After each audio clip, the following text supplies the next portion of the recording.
से आराम से। आपकी तबीयत और खुद हादसे का बताया ना मैंने उसे, तो डरी है वो, वरना कहाँ डरना था उसने। ना जी, बड़ी पक्की पाकीज़ा, उसने नहीं हटना था अपनी बात से।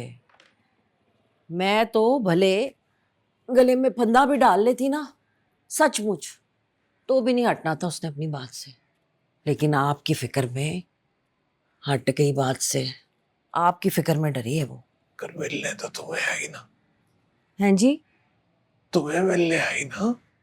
हाँ, पता नहीं क्यों मिलने के लिए आ गई। और असलम साहब दलेर इतनी, पूरी गली पैदल चलकर आ गई। मैंने तो शुक्र किया अकबर असगर घर पे नहीं थे, मोहल्ले में किसी ने देख लेना था।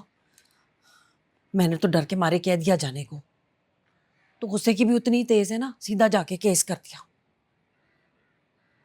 मेरे हादसे का किसने बताया उसे? हाँ जी?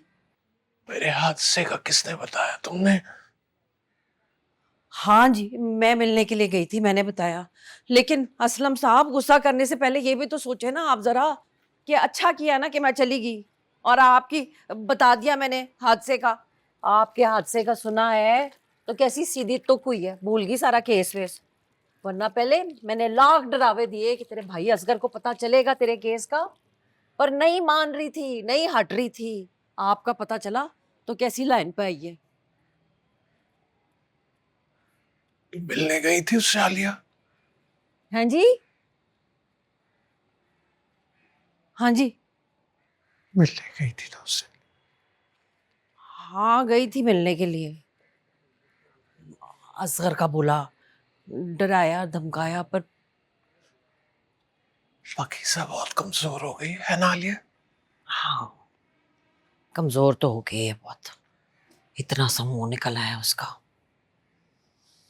और होंठ, होंठ कैसे खुश्क फीके, जैसे बरसों से पानी ना पिया हो उसने, जैसे बहुत दूर से चल के आई हो, थकी टूटी। मेरा जी चाह कि मैं मेरा भी दिल चाहा, मेरा दिल चाहा कि मैं कहूँ पाकीज़ा मेरी बच्ची, खोल मत, बैठ जाए यहाँ पे थोड़ी देर, कर आराम, मैं तेरे सर में मालिश करूं, तुझे शिकंजवी बना के पिलाऊं, ठंडी ठार काला नमक डालकर। मुझे तो दोबारा देखा ही नहीं गया। पसंद कब हो गया पता नहीं। हाँ, पता नहीं क्या खाती पीती है। यहाँ तो माँ पका के दे देती थी, सामने रख देती थी तो खा लेती थी। वहां पे पता नहीं क्या देते हैं, उसे आदत ही नहीं है अपने लिए बनाने की। मेरे लिए देसी मुर्गे की यखनी बना के लाई थी, अच्छी थी, बस नमक कम था। वाह भाई, बड़ी बात है, आपके लिए तो चूल्हे के आगे भी बैठ गई, मेरे लिए तो कभी ना करती। और नमक कम इसलिए रखा होगा कि उसे पता है आप ब्लड प्रेशर की गोली खाते हैं। आपने सारी पी ली, जरा सी ले आते मेरे लिए, मैं भी चख लेती। अच्छा किया नमक कम रखा उसने।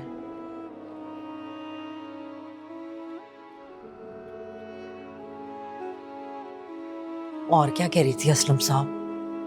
आकड़ तो बड़ी है उसमें, अभी भी दो चार बातें तो कर दी होंगी तन के, है ना?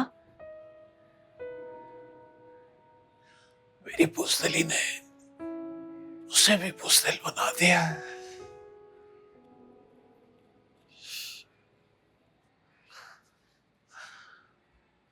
मेरे हाथ से ये खबर नहीं देनी चाहिए थी तुम्हें आलिया। देखा ही नहीं उसे दोबारा, ख्याल ही नहीं आया। कुछ पैसे दे देता, कुछ फ्रूट, कुछ दूध ले लेती अपने लिए। तो ये तो उनकी जिम्मेदारी है ना असलम साहब, वो जो निकाह पढ़वा के लेके गए हैं, उन्हें ख्याल रखना चाहिए ना बच्ची की सेहत का, उसके खाने पीने का। अपनी मर्जी से निकाह पढ़वा के लेके गए थे ना। और क्या कह रही थी?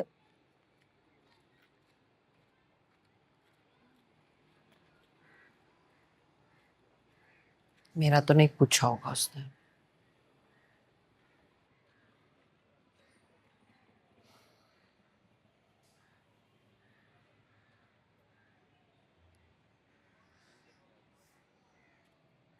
मैं और जल्दी आ जाती अगर असगर पहले दाता साहब ले गया, फिर कहता है लाजमी खाना खिलाकर ही भेजूंगा।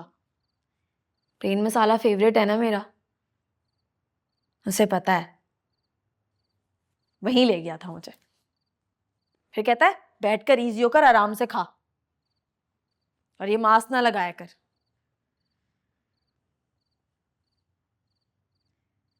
तेरा भाई है तेरे साथ।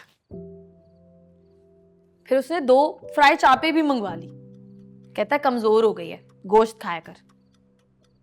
अब इतना कहाँ खाया जाना था मेरे से। तभी जो बच गए मेरे लिए पैक करा के ले आई है। नहीं नहीं मम्मी जी, 2 प्लेटें चापे मंगवाई थी, 1 प्लेट को तो हाथ ही नहीं लगाया हमने। नान आपके लिए अलग से पैक कराई है मैंने।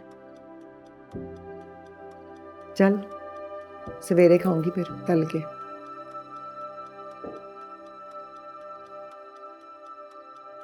असगर को देखकर तो मैं डर ही गई थी मम्मी जी। मैंने सोच लिया था कि बस पाकीज़ा, आज तो तेरा काम खत्म। यही सड़क पर पड़ी होनी है तेरी डेड बॉडी। उस बेचारे और बेवकूफ असगर की फिक्र पड़ गई थी मुझे कि वो पकड़ा जाएगा। ऐसे दिन दिहाड़े सड़क पर किसी का कत्ल करेगा तो एनी गवाह मिल जाएगा, आई विटनेस। सेक्शन CRPC 50 के तहत समन कर लेना था अदालत ने विटनेस को। पक्की सजा होनी थी। बंदा अगर ऐसे काम करे तो छुप छुपा के करे, ये सोच रही थी मैं कि कितना बेवकूफ है असगर। और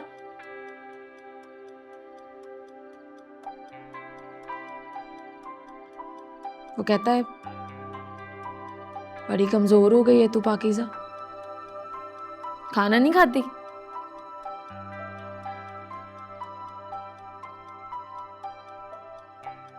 फिर कहता है तू बड़ी दिलेर है पाकीज़ा, हम सारे बड़े बुज़दिल हैं, तू हमारी चीती है। अब्बा जी कहते थे ना मुझे, पाकीज़ा मेरी चीती।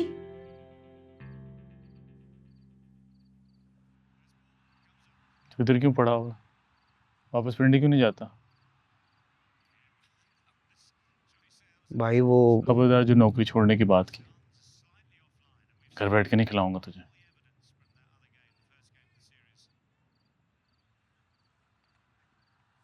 वो आज मैंने पाकीज़ा को देखा।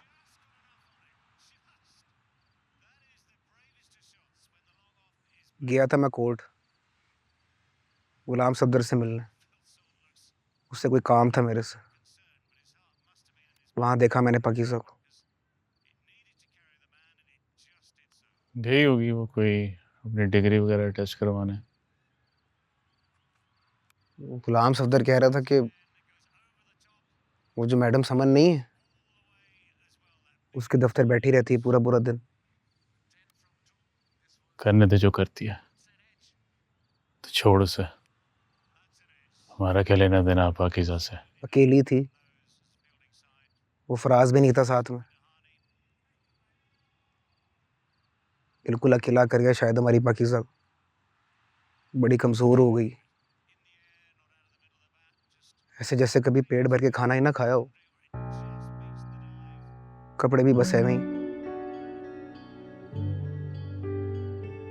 पहली बारी में तो पहचाना ही नहीं मैंने। पहले तो बंद करिए क्रिकेट मैच। सह लगती है मुझे कमेंट्री की आवाज। चैन से सोने दे, कमेंट्री लगा के बैठा हुआ है।